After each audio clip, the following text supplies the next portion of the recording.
Good morning. I'm Dennis Parker, and along with Dan Alexander, Laura Everett, and David Everett, and my wife Mary, we are responsible for this curriculum. Now, Wilson Meisner said one time that if you copy from one person, it's called plagiarism.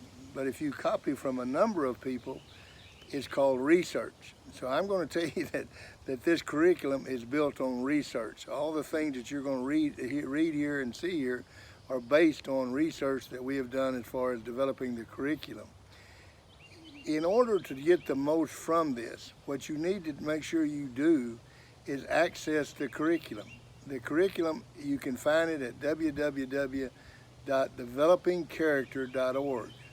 developingcharacter.org, and click on the new curriculum, and you'll find the PDF file with the curriculum in it, and we'll be on page 15 beginning today.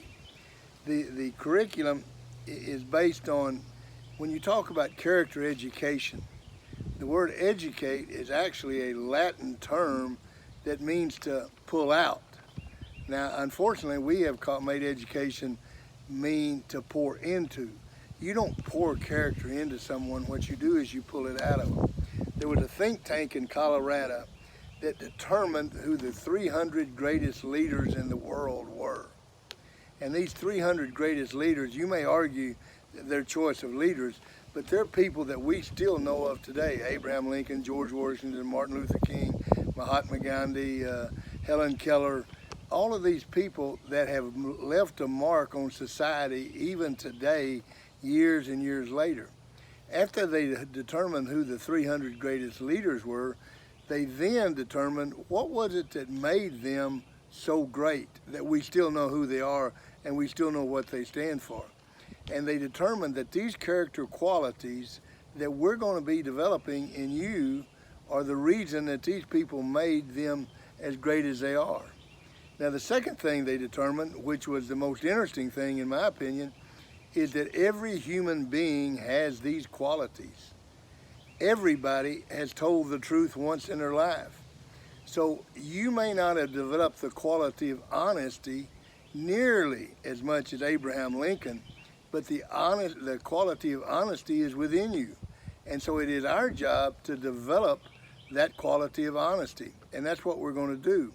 And we do it this way.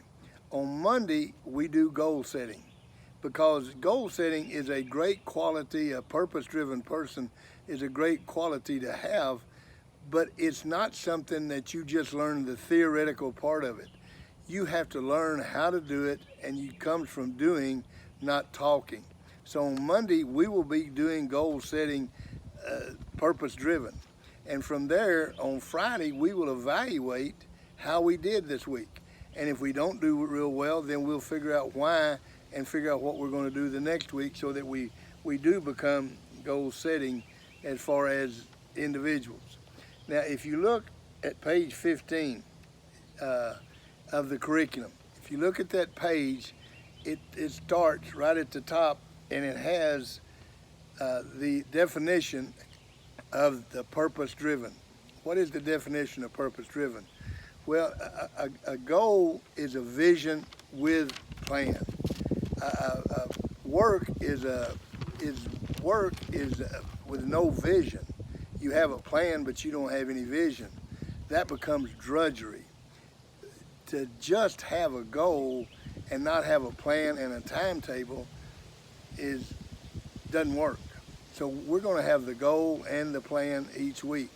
It says in the quote there, J.C. Penney said, if you give me a person that has goals or doesn't have any goals, I'll give you a stock clerk.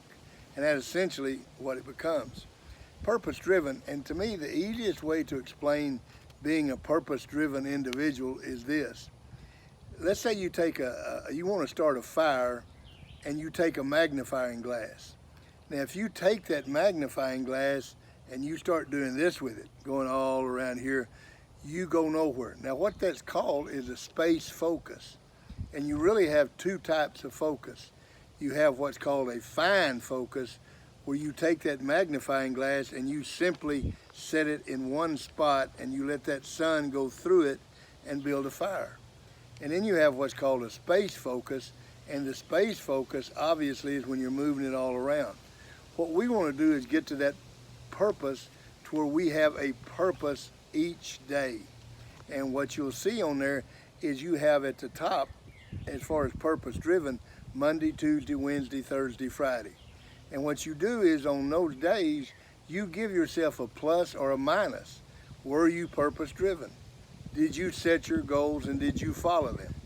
And then under that, it's got Monday, it's got a place for you to write goals. Now we've put 3 different areas, academic and athletic or social or school or so forth. And you can put anything you want there.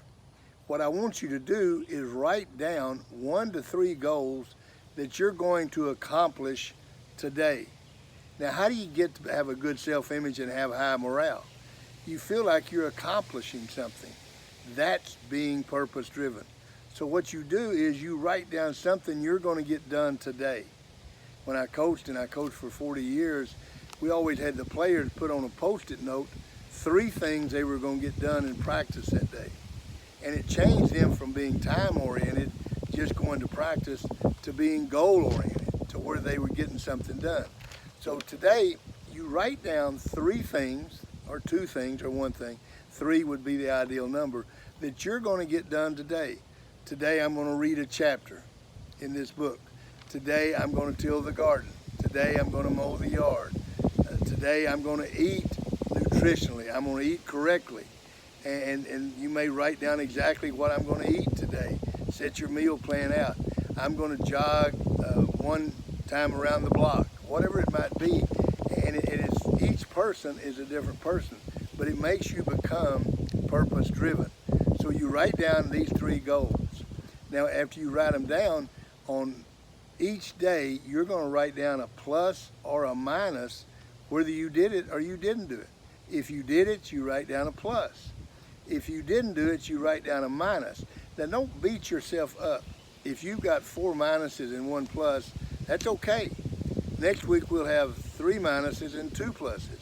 So you get better each week until finally, at the end of this 36 weeks, you will live your life in a purpose-driven way.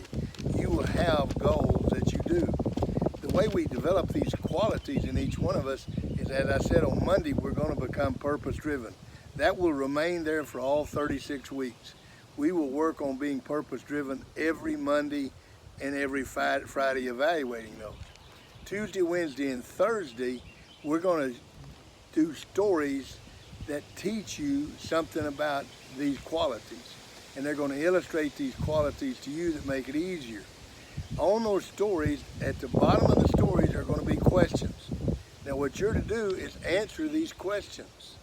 It's imperative that you write down answers to these questions. And there's a reason for that. The brain has, at the base of the brain, a group of cells called the reticular activating sensors. Don't be worried about the name. Reticular activating sensors, the RAS. These are the junk mail filters for the brain. They prevent you from trying to process all the information that you could get in one day. You'd go crazy if you tried to process it all. The brain lets in 2 areas. Number 1, anything that's a danger to you, it automatically lets in. Number 2, anything that's important to you, the brain registers and puts and files it away. It's been proven. Harvard did a study and they said that 50% of accomplishing a goal is simply writing it down. That's because of the RAS. The RAS determines it's important if you write it down. So when you write down these goals, you write those down. When we do the stories, you will answer these questions in written form. That makes the brain work on that. And then hopefully you'll discuss the answers with someone in your family or someone, a coach maybe, or your parents or somebody else that you deal with. It's all about learning. How do you learn something? If you listen to me, and if I do a really, really good job, I mean, I'm just outstanding, you will remember 2% of what I say. 2%. If you listen to me and you listen to the stories and you listen to the things that we're going to do, and then you answer the questions in written form, you will remember 60 to 80%. If you listen to me, write the answers, and then discuss the answers, you will remember 80 to 100%.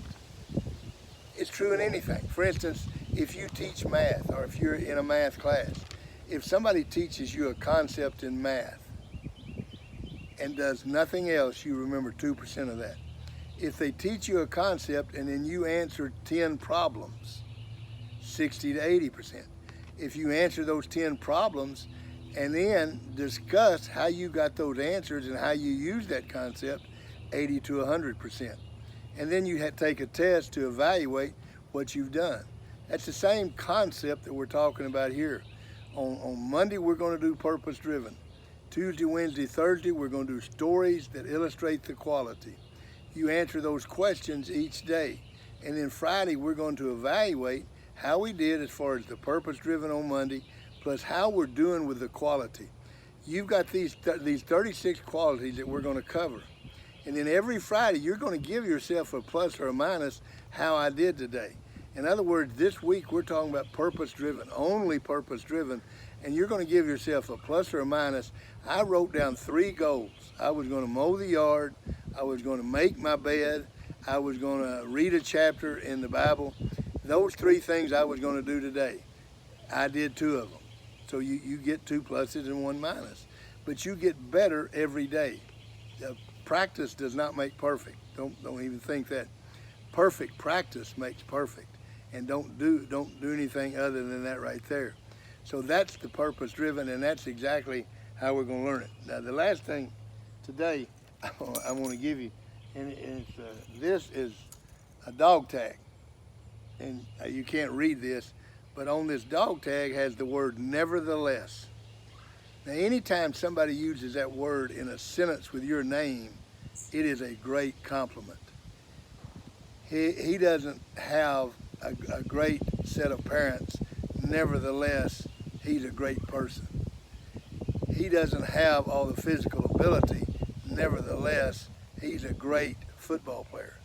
Nevertheless, if you can use that in a name.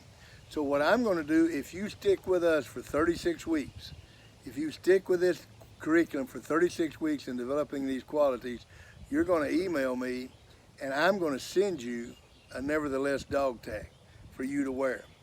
My email is coachingtochangelives@gmail.com. My phone number is 580-212-7752. The curriculum which you need is free, and you can print it or just stay with it. It's on www.developingcharacter.org. I look forward to the journey.